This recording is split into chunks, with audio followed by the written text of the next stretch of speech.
I tell you what, week 6 of college football might not have the big time matchups of week 5, but if anything we've learned from this college football season is that this is an exciting sport and things have not gone how we expected. This week should be the same. We've seen every week there are certain games that have gone away in which we didn't expect, and this week should be no different. Week 6 is going to be phenomenal. Let's dive into some of these big games. We'll dive into multiple games each slate, and we'll make some predictions for those games as well. Western Kentucky at Delaware. Delaware is a team that's off to a 3-1 start, and they are a surprising Conference USA. Western Kentucky is expected to be here. We knew that they could be a contender in this conference, and they are one of the favorites now because Liberty has kind of fallen off the face of the earth, if you will. Western Kentucky, though, I would like to see them perform a little bit better offensively. I think we haven't heard Matthew Henry's name quite enough over the last couple of weeks, and I'd like to see them get back on track. Maverick McIver has been solid for them. This passing attack is still pretty good. I'd just like to see it get back to what they were doing in those first couple of games. Now, Delaware is going to be fun to watch as well. We've seen them surprise a couple of teams this year, and that's how they've gotten off to a good start. Western Kentucky is a 2.5 point favorite, which is crazy. If you would have told someone coming into the year that Western Kentucky would only be favored by 2.5 points, I think a lot of people would have been extremely surprised. I do think Western Kentucky is going to win this game. I think they're going to get the job done, and they will be able to move on despite Delaware's strong start. New Mexico at San Jose State. New Mexico is another team that is off to a surprising start. And this is a team that, even though they lost their coach in Bronco Mendenhall to Utah State, Jason Eck deserves a lot of credit for getting this team to really come together quickly. And it all starts with certain talent. And Jack Lane deserves a lot of credit. And not a lot of people are going to talk about Jack Lane because he's New Mexico's quarterback. How many people are paying attention to New Mexico's quarterback? And really, for me, where it all started was against Michigan. If you watched New Mexico against Michigan, they were never going to win that game. But Jack Lane showed us that he is one of the toughest, if not the toughest quarterback in college football. Michigan absolutely obliterated him. They were hitting him left and right, and they weren't just casual hits. They were big time hits. And Jack Lane kept competing. He kept getting back on the field.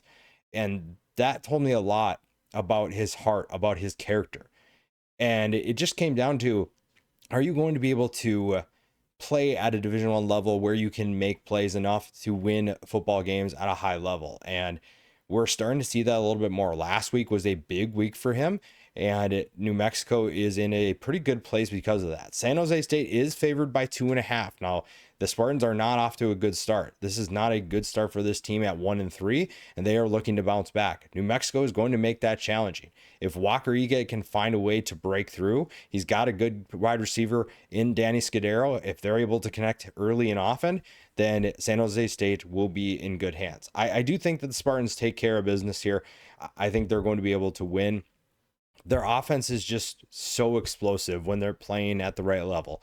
And if they're able to get back on track, that would be huge.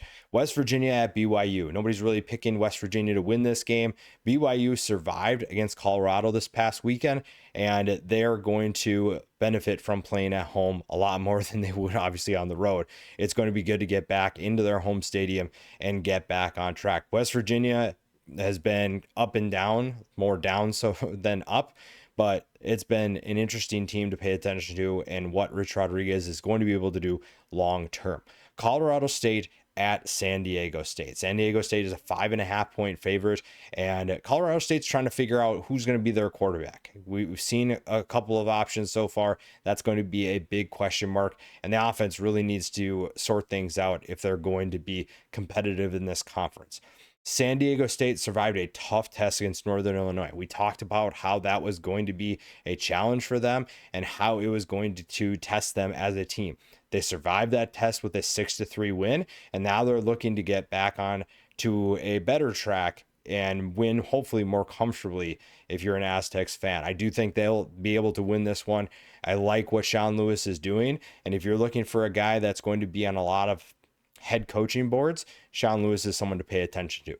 Kentucky at Georgia. Georgia is a 20.5 point favorite.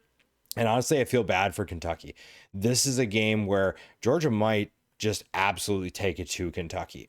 Georgia's going to win this game. Nobody's questioning that. It's just going to be by how much. Is Georgia going to have a hangover game? Losing to Alabama obviously hurts, but are you going to be able to avoid that letdown game? Are you going to be able to refocus? Everything's still in front of you. It's not like Georgia lost all of their title hopes that they could have for the season because they lose to Alabama. They just have to refocus and find ways to get back to a position where they can get their revenge or get to the SEC championship game. This is a year where we're seeing parity. So anybody is still, for the most part, in certain conferences, still in this. Georgia is not eliminated by any means. And the SEC is going to get multiple teams in the college football playoff. Georgia could very well be one of those teams. How they perform in this one is going to tell me how locked in and how focused this team is for this game. One of the most underrated games heading into week 6 is Iowa State at Cincinnati. Iowa State is undefeated heading into this game. Cincinnati only has the one loss to Nebraska. And with what we saw last weekend with Cincinnati's offense, this is going to be interesting. The Bearcats are a 1.5 point favorite right now against an undefeated team. And that speaks a lot to what this team can do, what they're capable of. You look at the offensive explosion we saw last week against Kansas, that could be a concern if you're Iowa State. Now, Iowa State also kind of took care of business and took it to Arizona.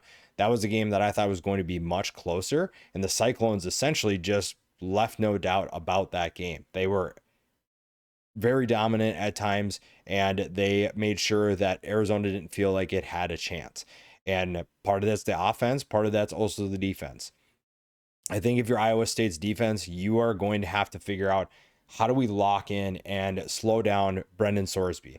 Brendan Sorsby is one of the better quarterbacks that not a lot of people are talking about. And when you look at the season he's had so far, it's a big reason why the Cyclones are a little bit concerned about what he could do against them.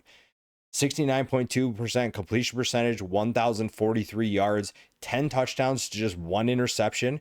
He also has 227 yards on the ground and 4 touchdowns. Now, the passing for Brendan Sorsby was the big thing that we were looking at coming into this year. We wondered what he was going to be able to do as a passer. And his development as a passer was going to determine if this team was going to have more success than the win total was showing. Now, part of that is who he's had to throw the ball to. You brought in Cyrus Allen. You brought in Caleb Goody, Jeff Caldwell. You had guys coming in that we had questions about. Allen has 23 catches for 273 yards and 5 touchdowns.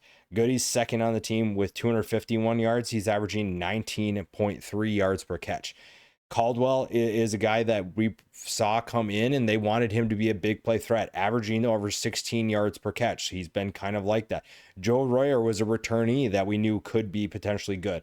162 yards and 2 touchdowns for him. So it's been a good balance so far for this offense. One guy hasn't been dominating in the pass catching areas.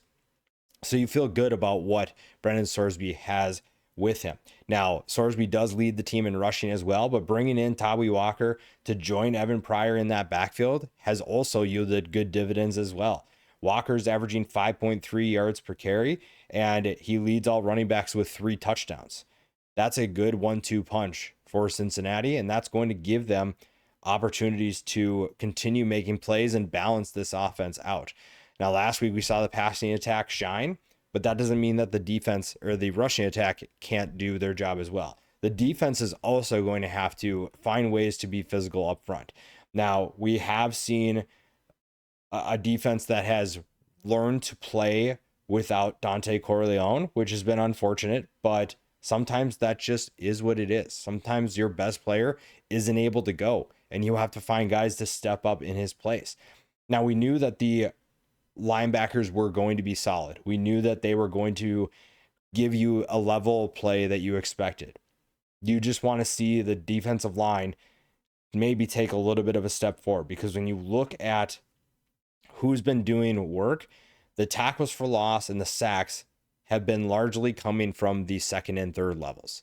And in this game where Iowa State is going to want to be physical and pound the rock as much as possible, you need guys up front to step up in that way. You need guys to be able to be disruptive and make plays for your defense to slow down this Iowa State offense. This Iowa State offense is not the most explosive. They are not going to dominate you every single week, but they are capable of making big plays. Now, you do have two different types of backs that you have to prepare for. Carson Hansen is more of that between the tackles, pick up a chunk of yards time and time again. Abu Samo has been clearly, once again, that explosive back. When he gets the football, he is a home run threat. And both of them are tough to prepare for. Stopping the run is going to be a big time focus if you're Cincinnati. For Iowa State, the question is still going to be, who is that go-to guy? The amount of talent that you have at the wide receiver and tight end positions gives you plenty of options. Rocco Beck has looked fairly solid. It's just that he hasn't had a consistent threat every single week. It's been kind of a different player. Brett Eskridson was that first guy to do it against Kansas State in the opener. Chase Sowell last week had some big plays. Gabe Burkles had some big plays this year. You have 5 guys with over 100 yards receiving. Your leading receiver is still Eskridson with 216 yards. There have been some big plays, and you have, of those 5 guys, 2 of them are averaging over 20 yards per catch. 3 of them have over 17. So it's clearly kind of like boom or bust when it comes to your passing attack. You'd like to see that get a little bit more consistent, but you'll also take what you can get. And so far, it looks like this offense has things figured out of what works for them. How do they get the ball down the field? And this is a team that could have success against Cincinnati. Again, if you look what Kansas did to Cincinnati's defense, that's probably the biggest concern for the Bearcats. Are they going to be able to stop this offense? Because this is an offense that's going to be physical and use play action to make those big plays. For Iowa State, though, is how do you stop Brennan Sorsby? He's playing with a ton of confidence. He's playing on a different level than a lot of quarterbacks. You need to switch up the looks. And you look at this Iowa State defense, their unique style, their unique system. That's going to give this Cincinnati offense something to consider, something to think about. And the secondary has been playing well. The linebackers have also been playing well. And a guy that isn't getting enough love is Dominique Orange. His stats aren't going to show his effectiveness. His stats aren't going to show you the things that he's doing, but he is making an impact. And the guys around him are also stepping up. So if you're trying to pick this game, it's going to be tough. Now, playing in Nippert Stadium, to me, is why Cincinnati has the advantage. Iowa State has its own home field advantage, but they don't get that because they're going on the road. I do think with how Cincinnati is playing, they're going to win this one. It's going to be fun, though. If Iowa State can go in and be physical and hit those explosive plays, Cincinnati's going to have a tough time. And this is a defense in Iowa State can also slow down this Cincinnati offense. But if things swing into Cincinnati's favor early, that's going to be a loud stadium. And I don't know if Iowa State has the ability to make some sort of a comeback if that margin gets too steep. Wisconsin at Michigan. This one is not really a debatable one. And this is kind of a reason why there's so many games this weekend where you're clearly picking one team over the other. And Wisconsin going on the road to Michigan feels like it could be a potential blowout. Now, everybody's still paying attention to the development of Bryce Underwood. Everybody wants to know if he's going to be able to continue taking strides like we expect. That's going to be something to pay attention to. For Wisconsin is just going to be, is there hope? Is this team still fighting for Luke Fickell, or are they giving up? That's a big question every single week, unfortunately. I don't know if Luke Fickell is going to get fired no matter what happens this year. The buyout might be too steep. But what is really going to tell us a lot is this team still invested? Do they still believe in their coach? Because it's going to be obvious with the product on the field. Kansas State at Baylor. Now, this one coming into the season might have been better, but with how Kansas State has struggled and also Baylor's defensive struggles have made this game a little bit less exciting on the surface, but that doesn't mean it can't be a thriller. Baylor's offense is phenomenal, and they're going against a Kansas State defense that could have a tough time stopping them. Now, the opposite side, you have an offense in Kansas State that's kind of struggling this year. Having Dylan Edwards back It's amazing what happens when Dylan Edwards is healthy. Look what he did last week. That's exactly what you expect from him. Baylor's offense, though, I think, or defense, is going to have a tough time getting stops. We've seen that time and time again this year, and the offense can only do so much. So that's going to be a tough thing for this team to overcome. If this defense isn't getting stops, it's going to be interesting to see how their offense does, because this Kansas State defense could present some issues that Baylor has not seen yet. The emergence of Josh Cameron has been kind of a revelation for this offense, because of we've seen this group and how deep it is. And we knew that Josh Cameron had to play a big role in the offense for them to be successful. And lately we're seeing that. If this group continues doing that, stopping them is going to be a tall task for any team that faces them. UTSA at Temple. UTSA is a 5.5 point favorite. This is a big game for both teams. Temple is looking to continue its success that we've seen, and this is an underrated team in my opinion. UTSA is trying to keep its title hopes alive. This is a team that we expected to potentially compete for an American championship, and this is a big one. Temple is a much better team than we've seen in the past. UTSA is going to have their hands full. Playing at Temple, for those who have not experienced playing at Temple, good teams can go into Temple and struggle mightily, and they can lose. You can ask Memphis. Memphis has struggled at Temple a couple of times in the last few years where they were clearly the better team, and they either lost or they struggled a ton. So if UTSA wants to continue playing at the level that they're at and they want to continue their goals, playing well in this game will be challenging. Now, having Robert Henry Jr. is a phenomenal piece to have. The guy's averaging over 9 yards per carry. So if anything, you can just give him the football. But this is going to be tough. Casey Keeler has the Owls playing really well, and that's going to be a tough matchup for any team that's going to play them. I think that UTSA does get the job done, though. I think that Temple is really, really fun. It's going to be close. I'd probably pick, honestly, Temple to cover the spread, but I think that UTSA can go into this stadium and get things taken care of. I think this is going to be a very interesting game, though. Temple is one of those teams that not a lot of people are taking seriously still, and this could be a potential statement game. So beware of that game there. Oklahoma State at Arizona. Oklahoma State, I thought, could potentially look better when they fired Mike Gundy and got on to other things. The defense clearly didn't get the memo. The offense actually had its best game of the year. So if they're going to beat Arizona on the road, that's going to have to happen. They're going to have to continue that, and the defense is going to have to wake up. But Arizona's coming off a tough loss to Iowa State. I don't think there's a ton to debate here. Noah Fafita has looked pretty good so far this year. Ishmael Mahdi is one of the best additions of any Big 12 team so far, and Arizona is going to win in this game. Then we head to the afternoon slate, Texas at Florida, a game that should have more implications than it does in the positive direction, but unfortunately both teams are experiencing some issues. Quarterback play has been a big reason why. Arch Manning has not lived up to the hype.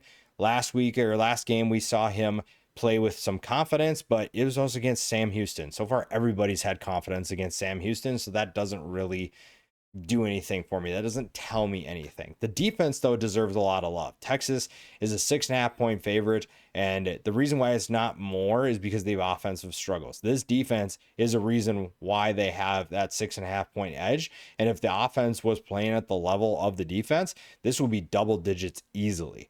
Florida is struggling, plain and simple. The Gators are not playing well. DJ Legway is struggling just like Arch Manning, but for different reasons. I think injuries definitely are playing a concern, but they're playing a role. But also, this is a team that just hasn't figured it out. The offensive line hasn't really lived up to the hype. The offense is not taking the strides it needs to, and Legway is not developing like we wanted him to. And Billy Napier has a lot of work to do, and he's been on the hot seat coming into the season, throughout the entire season, and he's still got to figure it out. How do you get him to play better is a big question. Now, doing that against this Texas defense isn't exactly ideal.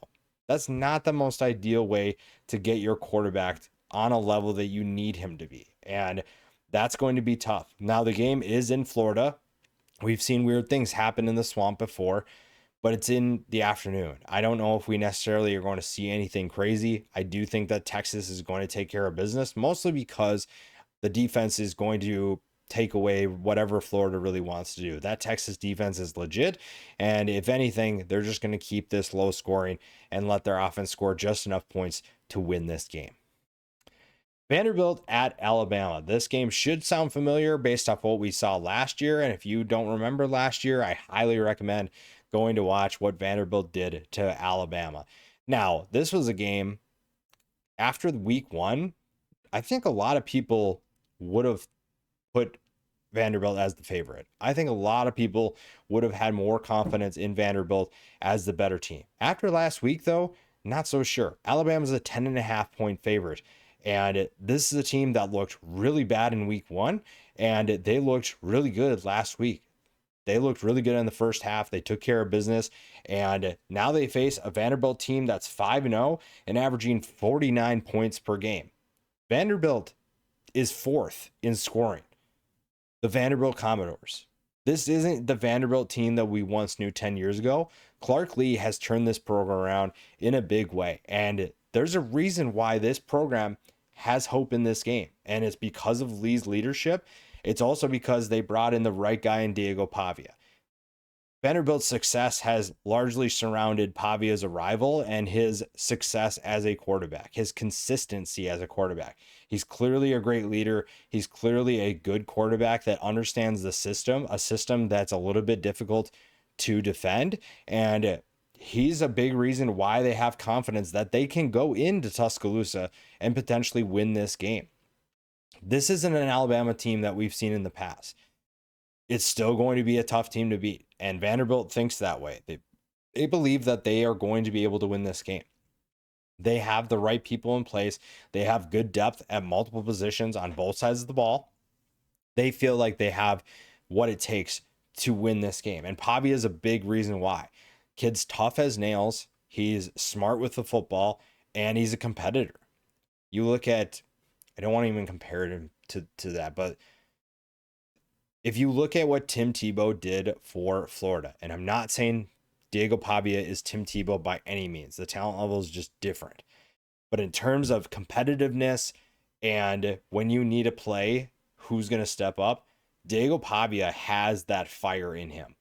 You look at him on the field and you look at what he does, he brings the energy to that team. He brings that leadership like we've seen Tebow do in the past. That's the comparison there. Talent level is a little bit different, but the competitiveness, the leadership, he is a big reason why this team believes they can win this game. And Diego Pavia is not going to be one of the most electric quarterbacks in college football, but he is going to be a good player that does not care how many stars you had coming into this game.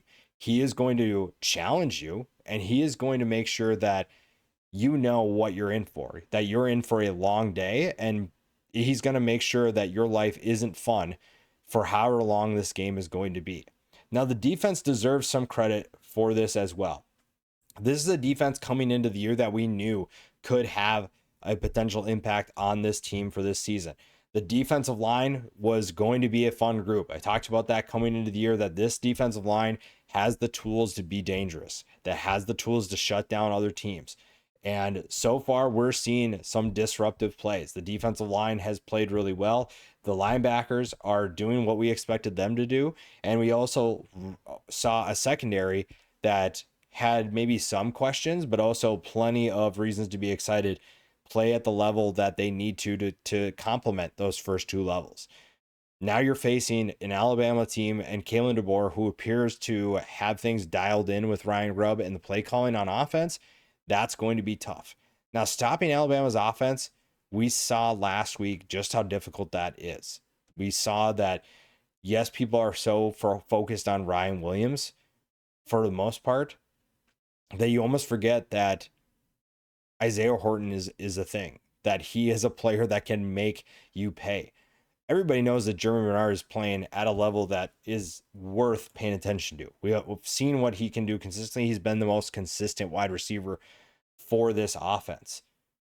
Ryan Williams is kind of getting a lot of the spotlight because of the offseason, because of what we saw last year. We saw the excitement. We saw the explosive plays. This year's been a little bit of a struggle for him. The drops have been a concern. The lack of involvement in the offense overall has been a concern as well. This is a guy that we expected big things from, and we just haven't seen it. We just haven't seen the consistency. Now, last week had a chance to make a big play and dropped a touchdown. That's the second big drop that we've seen from him this year. And I don't really know how you fix that. Sometimes kids are just in their own heads. And fortunately for him, Bernard has been a savior. Isaiah Horton's emergence has been good, especially last week. Isaiah Horton was extra involved in the offense. You also had Caden Proctor involved. This was a good game in terms of play calling. And if you are Kalen DeBoer, you have to feel pretty good about what your team looked like.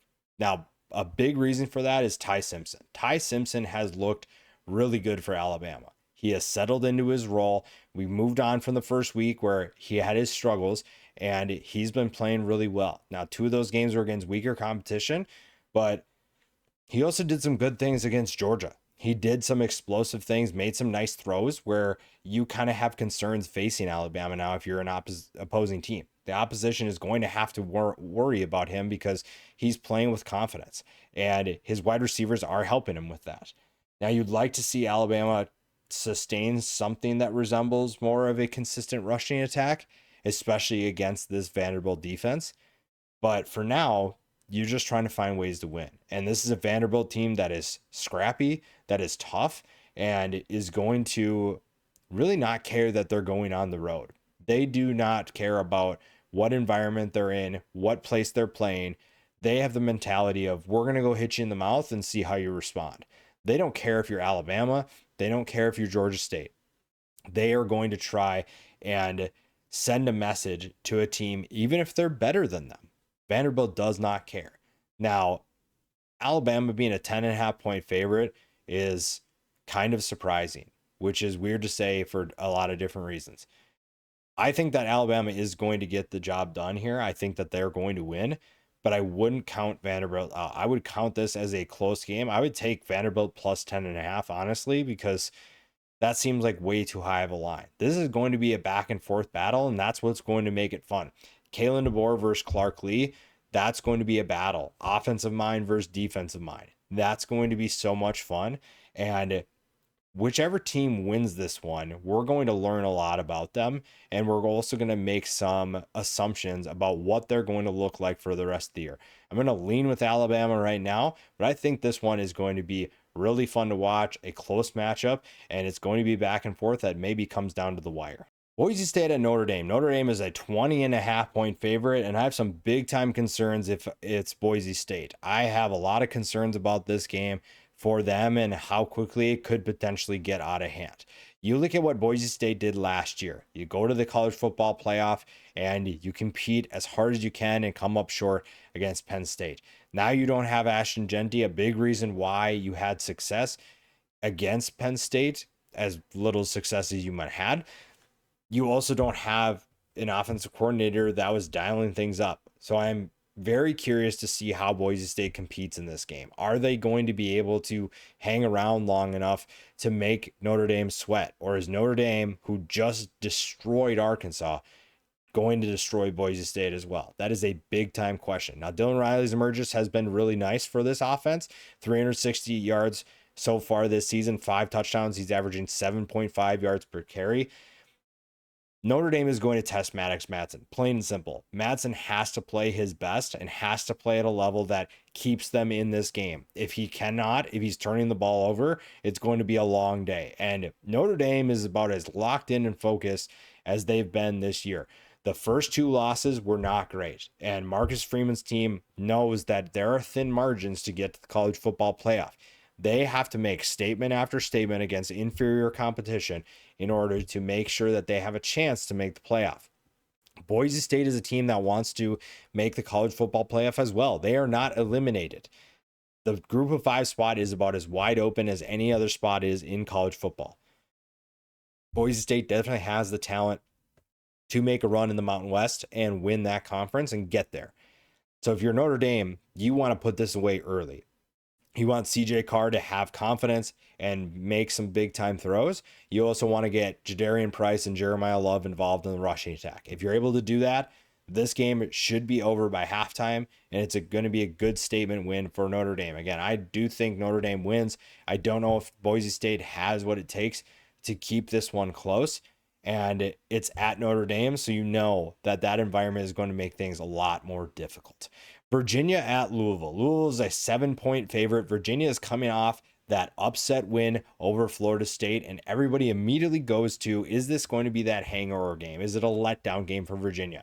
How do they manage those expectations and not let the excitement get to be too much? That is going to be a big question. Chandler Morris is going to play a role with that. You look at what he did against Florida State, really exciting. The emergence this year of their rushing attack with Morris, with Jamari Taylor, with Xavier Brown, that's been a three-headed monster that's really fun to watch. Now, Louisville is still kind of flying under the radar, if you will, in the ACC. The ACC is wide open right now outside of Miami.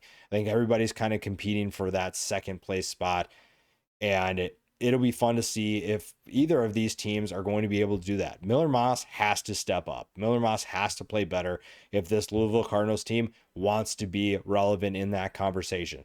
Right now, the rushing attack and Isaac Brown have just kind of carried them. Miller Moss has not played up to the level that he's capable of playing. The defense is doing its part, and if they're able to force turnovers like Florida State did last week against Virginia, and the offense and Miller Moss can take that step, then the Cardinals are going to be able to win. I do think the Cardinals win this game. Virginia's just riding that high right now of Florida State, and typically in the past we've seen this team kind of take a little bit of a step back, so that's what I'm kind of expecting to happen here. Washington at Maryland, underrated game of the weekend. Washington is a 5.5-point favorite coming off that loss to Ohio State. They are facing a Maryland team that has some sensational freshmen that are playing huge roles on both offense and defense.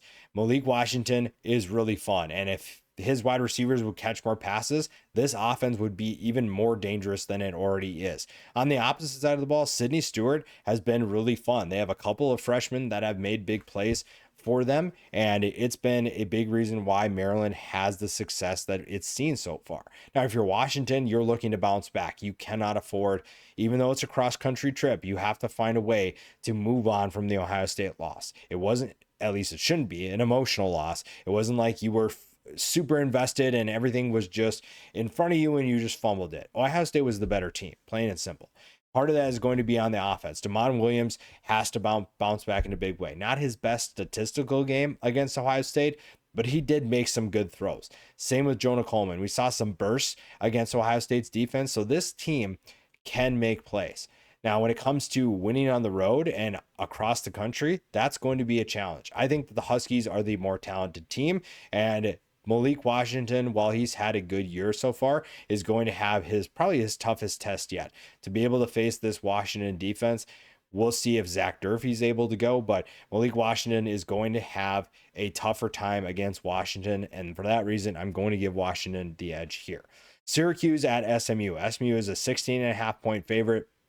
If you're Syracuse, the Ricky Collins era is still kind of TBD of how that's going to turn out. If you're SMU, you're looking to get back on track. So far, it has been a disappointing year, and while that has been true, this is still an ACC, like I said before, that's wide open for that second spot. They can still make it to the championship game again. They can still make it to the playoff. They just have to figure some things out. They have the talent to do it. They have certain players like Romello Brinson, like Jalen Cooper. Kevin Jennings has played a lot better than I think a lot of people realize. Not a lot of people are talking about him, and I think that he could get off to a good start in this one and could help build momentum for this team for the rest of the season. SMU is going to win this game. I don't have any concerns about that at home. James Madison at Georgia State. James Madison is in a 19.5-point favorite. Another team that is looking to make a run at the college football playoff. They need statements here. They are playing some weaker competition, and they have to win the Sun Belt. The loss to Louisville kind of put their margins close to razor thin in terms of being able to lose games and still be able to make a run. They pretty much have to win out if they want to get that spot now. The Louisville loss was disappointing, and while it wasn't going to be, it was more of a benefit, a bonus, if you will, But now you have to win, and we'll see what happens in this one. I think that Georgia State can give teams a little bit of a scare early, and they did that a little bit against Vanderbilt before Vanderbilt just woke up and realized, hey, we're the much better team here. James Madison has to put this away early. They're going to win. It's just a matter of how big is that margin. Michigan State at Nebraska. Nebraska is a 10.5-point favorite, and they're still trying to get over the loss to Michigan. They have to move on, though. Dylan Raiola must have a strong performance in this one because Michigan State is an underrated, sneaky good team that can pull off an upset. I think that Nebraska is going to win this one. I'm very curious to see how Dylan Raiola bounces back and what he looks like for the rest of the season. But it'll be fun to see how this team performs and how they're able to win at home. Texas Tech at Houston might be one of the more underrated big time games. I don't think a lot of people are going to talk about it because not a lot of people, let's be honest, are paying attention to Houston football, but Houston's 4-0, as is Texas Tech. These are two teams that are playing with a ton of confidence, and Houston is looking to play the role of spoiler. It is going to be a jam-packed game, and it's going to be fun to see how Houston plays in this one. So far, we've seen some good things. We've also seen them kind of struggle at times. They're still very much last year's team.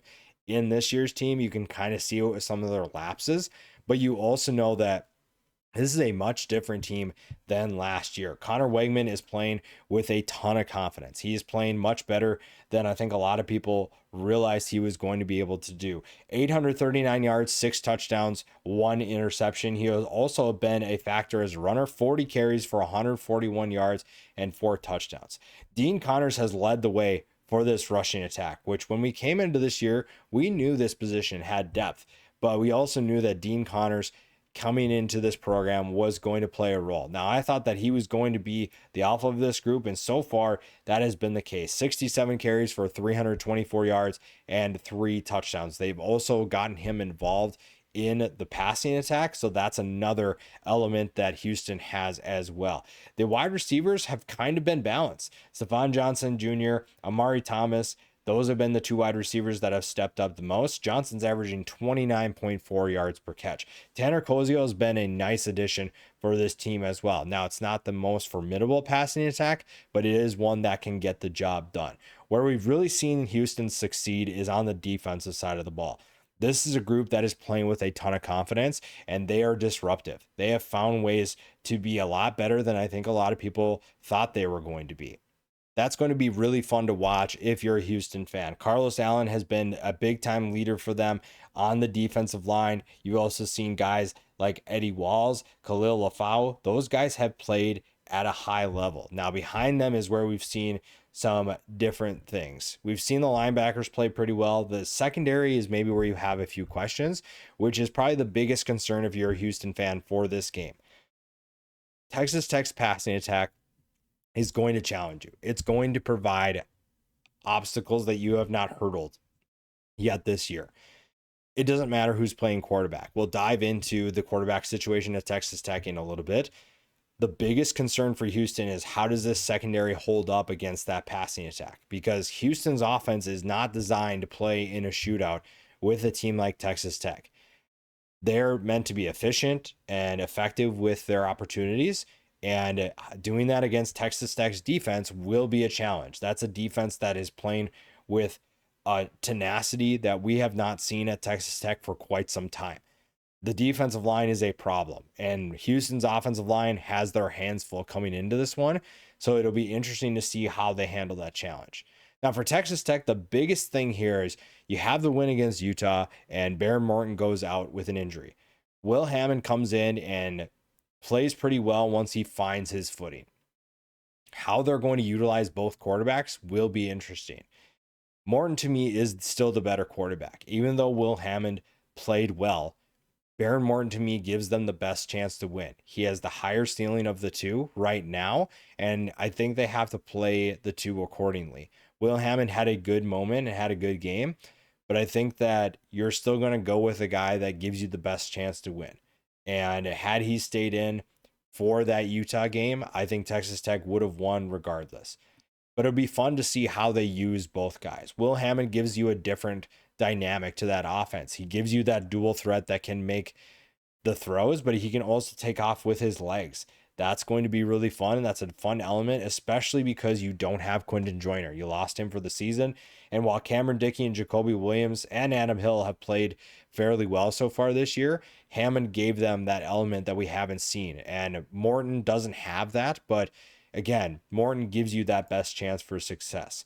Now, the passing attack has been really fun, and it's been really spread out. You have 5 guys with 200 yards or more, and your leading receivers, Coy Aiken with 260 yards. He's averaging 18.6 yards per catch, 3 touchdowns. Caleb Douglas has been a big time playmaker. When they've needed a big play in clutch moments, it's been Caleb Douglas that's stepped up. 226 yards, he's averaging 20.5 yards per catch. Terrence Carter has been a nice revelation at the tight end position. He's been really fun to watch in this offense and a nice fit, a big reason why you went out and got him in the transfer portal. Jacoby Williams is actually the one of the other guys with 200 plus receiving yards. It's been fun to watch him, how they use him in the backfield. You also brought in Reginald Virgil from the transfer portal as well. So it's been fun to see the balance of this group and how they utilize that. The biggest thing for this team, I don't have any really big concerns about them being able to move the ball. Houston's defense is better and will give them some trouble, but we've seen that this offense can figure out how to go against a good defense based off what we saw against Utah. The biggest difference in this game is how does their defense take down Houston's offense? It starts up front. This has been a defensive line that has lived up to the hype. Skylar Gill-Howard, Romello Height, David Bailey, those are guys that have played at a high level. Lee Hunter as well. You've seen them play and be disruptive. That's been a big key for their success so far, and it's going to be the same this week. The secondary has been opportunistic as well. You've seen them make plays, and the linebackers to me are still not getting talked about enough. This is a really fun team, and while I do think that Houston can give them some trouble, Texas Tech is going to win this game on the road. I don't have concerns about that. It's going to be a fun matchup. It's going to be a fun game, but I do think the Red Raiders come away with it. UNLV at Wyoming. UNLV is a 4-point favorite, and things haven't looked the strongest for UNLV. This is a team that has played with a lot of confidence at times, but they have also looked shaky. And now they're headed to Wyoming. And honestly, if there's a game that I would potentially pick an upset, it might be this one. Wyoming is a tough place to play just because of where you're at. And this is a Wyoming team that's honestly super underrated. I don't think that they are getting enough credit for how much better they've looked this year. And that could be a potential upset waiting to happen. If UNLV dictates the pace, that's not going to be the case. But if Wyoming can kind of slow things down, create some turnovers, that is one to pay attention to in terms of an upset. The night slate, Minnesota at Ohio State. Ohio State is a 23.5-point favorite. And while no one's really going to pick the Gophers to win, there's one thing I want to keep an eye on is the development of Drake Lindsey. Drake Lindsey has been so good for Minnesota, and he has the tools and the talent to be the best quarterback in school history. But doing that against Ohio State defense that has shut down better offenses than Minnesota's is going to create a challenge. You are going to get hit. You're going to get pressure. How does he respond to that? If you're Ohio State, avoid that letdown game. Now, typically, Minnesota has kept this game closer than a lot of people realize, and for longer than maybe Ohio State would like. I don't have any concerns that Ohio State will win this game, but I do know that Minnesota in the past has given Ohio State trouble consistently, and that's going to maybe frustrate them a little bit.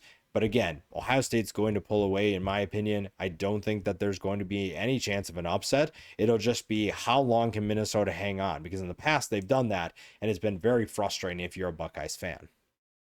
Miami at Florida State. This is the big one of the weekend, the highlight, if you will, for a lot of people. And Florida State is trying to bounce back after a tough loss. Miami is 4-0 and has played really well. Florida State, up until last week, was looking really good. 3-1 on the season, and this is still very much a dangerous team. And playing this one at home will challenge Miami. And maybe you can make an argument that Florida State was looking ahead and past Virginia. I don't necessarily like that argument, that there could be an argument for that. That being said, they are not going to worry about what happened last week. Obviously, they didn't like the loss, but they're going to try to find ways to move on and move forward. Thomas Castellanos has to play better, plain and simple. I think that he at times looked kind of confused and made some poor decisions in the passing attack. Now, he still looked pretty good as a runner. There weren't really any concerns with that. And this rushing attack overall was fairly solid. I'd like to see Usman Chroma get more involved in this rushing attack. I'd really like to see him get more touches. To me, the fact that he's third on the team in touches or at least for rushes, tells me that I need to see more. And we kind of saw him a little bit more last week. Gavin Sawchuk and Chroma were kind of the two ball carriers.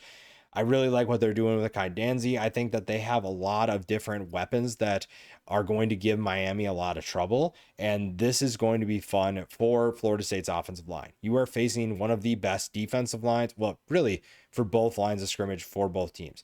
Miami arguably has the best combination of offensive line and defensive line. To me, they have the best.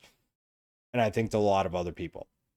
That is going to challenge them and really dictate if Florida State has a chance in this one. If they're not able to win a line of scrimmage, if they're not able to handle the trenches, then it's going to be a long day. And for a team that likes to run the football as much as Florida State, that can make things very difficult if you can't run the ball. You're going to make Tommy Castellanos be a pocket passer, which he is not. You're going to have to find unique ways to get him the football and get the running backs involved. And if there's anybody that can do that, it's Mike Norvell and Gus Malzahn.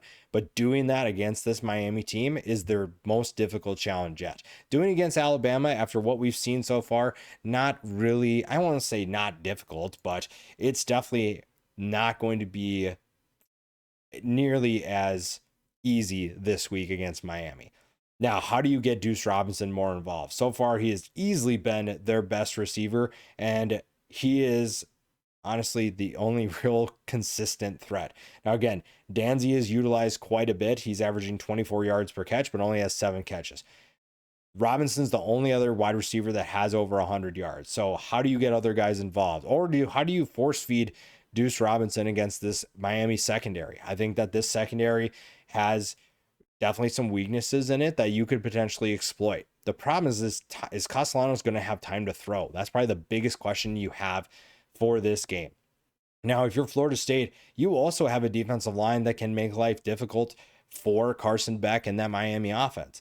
That's going to be a big key, because if Miami is giving him all kinds of time to throw, especially with how good that offensive line is, this is going to be heavily in Miami's favor. Carson Beck does not need any help being as good as he is, and that's going to be a big key for Florida State if they want to win this game. Miami is a 4.5 point favorite right now, and it's a lot to do with what Carson Beck is doing this year. 972 yards, 7 touchdowns. His favorite target right now, if you have a favorite target, really is Malachi Toney. So far, that freshman has been so fun to watch. He's been disruptive to any secondary that tries to guard him, and so far, nobody really has a solution for him.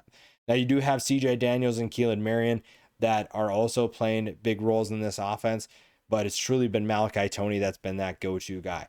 The other transfer that we're not talking about a lot, which this is a team full of transfers, is Charmer Brown.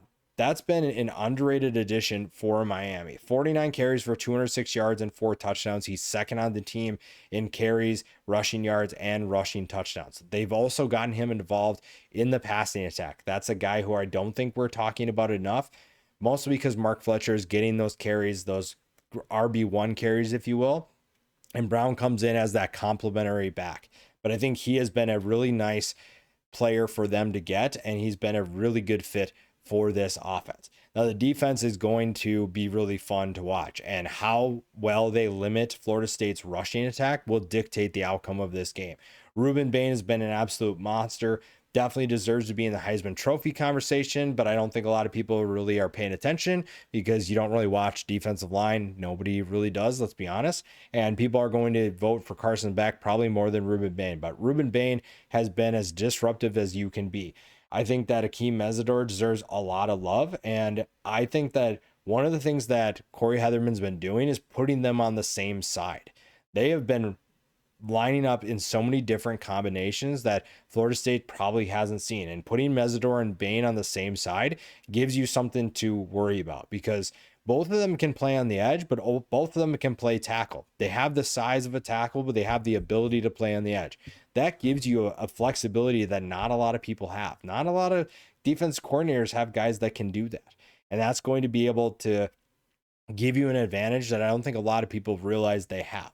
And it'll be fun to watch that group. It'll be fun to see what they're capable of doing up front and how disruptive they can be. Because stopping Florida State's rushing attack is the quickest way to get success and win this football game. I think Miami is going to win. It's going to be tough to win on the road, but when you look at what Miami possesses and how they've performed in big games, that's a reason why I go with the Hurricanes here. I think that they're going to be able to win the line of scrimmage on both sides. And after that, there's not a ton that Florida State has that can keep them in this football game, to be completely honest. I think it's still going to be closer. It's not going to be a blowout by any means, but I do think that Miami wins this game. Mississippi State at Texas A&M. Texas A&M is a 14-point favorite, and Mississippi State is looking to bounce back after a tough loss to Tennessee. They had Tennessee right where they wanted them, and they came up short in overtime. Now, they could have a bounce back game, but they could also have a letdown game. That was an emotional loss for Mississippi State. They're off to a great start under Jeff Lebby, but they have to refocus. And sometimes teams that are having newfound success struggle with keeping things professional, if you will, and focusing on the next week. And Texas A&M is not a team that you can take lightly. The Aggies are having a great year so far. They're playing with a lot of confidence, and Marcel Reed is a big reason why. This rushing attack has also been fairly solid, and if Mississippi State isn't careful, that one can get out of hand. And there's a reason why it's a 14-point spread. Texas A&M is playing that well. And if they're not focused and they're not ready, the Aggies are going to run away with this one. That's why I do believe that Texas A&M is going to win this game. I'll take the Aggies and probably take the points. If Mississippi State shows that they're ready, then they'll cover. But if they are not focused early, Texas A&M at home is going to be able to run away with that one. Colorado at TCU. This is a familiar matchup because the last time we saw Colorado in TCU, they were pulling off one of the more surprising upsets of the college football season. I know that I picked TCU to win that game, and it looked absolutely ridiculous. Colorado surprised so many people, and now they have an opportunity to, honestly, I would say this one is going to be more surprising if they're able to win this game. If they're able to pull off the upset here, that would be I think even more impressive than what they did when they had Shedeur Sanders and Travis Hunter. Coach Prime is looking to get this team to play with a confidence that they maybe don't have because of the talent that they lost. The talent that they had was obviously a huge piece of that puzzle. And so far this year, it's a team that's had some growing pains. They're 2-3. It's a team, though, that has been competitive. You look at the BYU game, they just let BYU get back into that game, and they let BYU win that one. Now, maybe I shouldn't say let, but that was a game that Colorado could have won. And playing at home, that's where you had an advantage. So the fact that BYU was able to come back and win that one has to mean that you have to focus on what you can do better and how do you play more consistently. Because it is tough to win football games in the Big 12. It is tough to win games where you are facing good competition week in and week out. You're also facing a TCU team that just sustained its first loss of the season in disappointing fashion. So if there's anybody looking to bounce back, it's TCU. Going into Fort Worth to win this game will not be easy. That's where you need Caden Salter to play at the level that you expect him to be at. Now, I will say, the smartest decision that Coach Prime has made this year is putting Caden Salter back in at quarterback. He is clearly their best option at quarterback. And maybe it was a message, maybe it was, I don't know what it was when you put Ryan Staub in. But Caden Salter gives them the best chance to win. And this is a team that's kind of a transitional team, if you will, if you're Colorado. So any game that you can win like this is just a bonus. Caden Salter gives you the best chance to do that. Nobody else does. And giving him a chance to be on the field and gain some of that chemistry with the wide receivers is huge, because this is a group that has quite a bit of talent. Joseph Williams, Sincere Brown, Omarion Miller, DeKalen Taylor as a running back has been a factor. Draylon Miller, Hakeem Williams. You have guys that some of them aren't living up to expectations, but have the potential to take a step and take strides. Joseph Williams so far has been pretty good. You've seen Sincere Brown be extremely explosive. Those guys have been really fun to watch. You need to see it more consistently. The rushing attack has been kind of fun to watch as well, because last year we saw them struggle run the football. This year you have three guys averaging 4 yards per carry that consistently get the ball: Welch, Salter, and Simeon Price. Those are three guys that can be explosive and provide balance to this Colorado team. You need that to happen.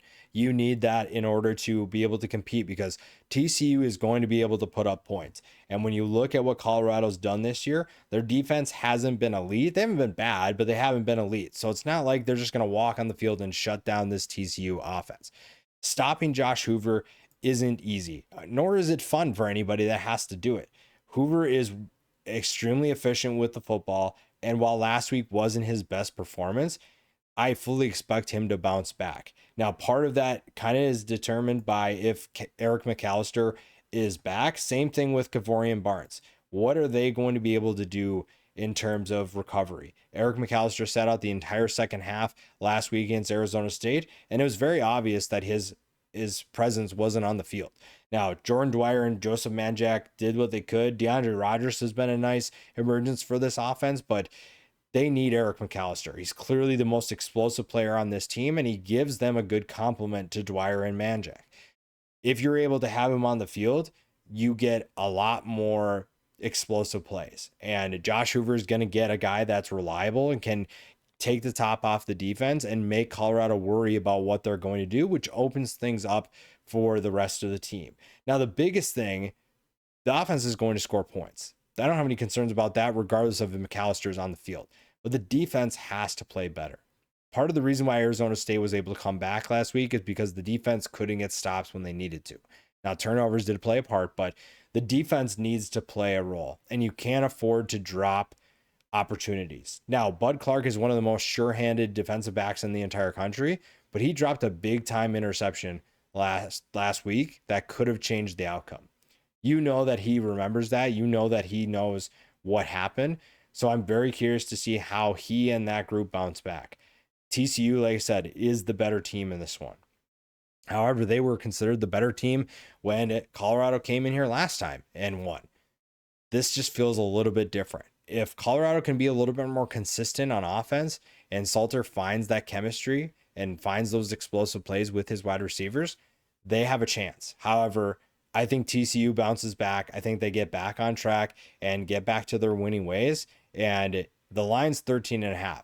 I wouldn't be surprised if TCU is able to cover that as well. The final games we'll go into: Kansas, coming off that disappointing loss against Cincinnati, is a 4.5-point favorite on the road against UCF. Taven Jackson's been solid for the Knights. Jalen Daniels off to his best start yet. Over 1,200 yards, 16 touchdowns, and 2 interceptions for the Jayhawks. Emmanuel Henderson is one of the best additions that not a lot of people are talking about. 435 yards for him, 4 touchdowns. I think that Kansas is going to bounce back this week. It's going to be tough to win against a UCF team that is better than people realize, but Kansas is going to get the job done. Tulsa and Memphis. Memphis is almost a 20-point favorite, and while Tulsa is a tough group, Memphis is just too explosive for them to really hang with. But if Tulsa can kind of slow down the pace like they did against Oklahoma State, that one could be potentially closer. Duke at Cal. Duke is a 2.5-point favorite. I do worry about the cross-country trip, but I've talked about Duke as a team that if they figured things out, they could be a problem. So far the last couple weeks, that has been the case. Duke has been a good football team so far in the last couple of games, and if they can continue that on the road against a Cal team that just showed their toughness last week, then that's going to be a really fun team to watch for the rest of the season. I'm going with Duke in that one. It's going to be tough for them to go cross country, but so far this is a team that appears to be refocused on a new mission. Nevada at Fresno State. Fresno State is a 14-point favorite. I'm going to take them to win that game. Fresno State is a team that's playing with a different level of confidence, a different newfound confidence, if you will. EJ Warner has finally figured out how to throw touchdowns instead of just interceptions. And this is a Fresno State team that not a lot of people are talking about in the Mountain West, but a team that could be very dangerous as the season progresses. That is going to be week 6. Previews, predictions for every single one of these games here. Let me know what your predictions are, what you like, what you dislike. As always, subscribe to the channel, and we'll see you in the next video.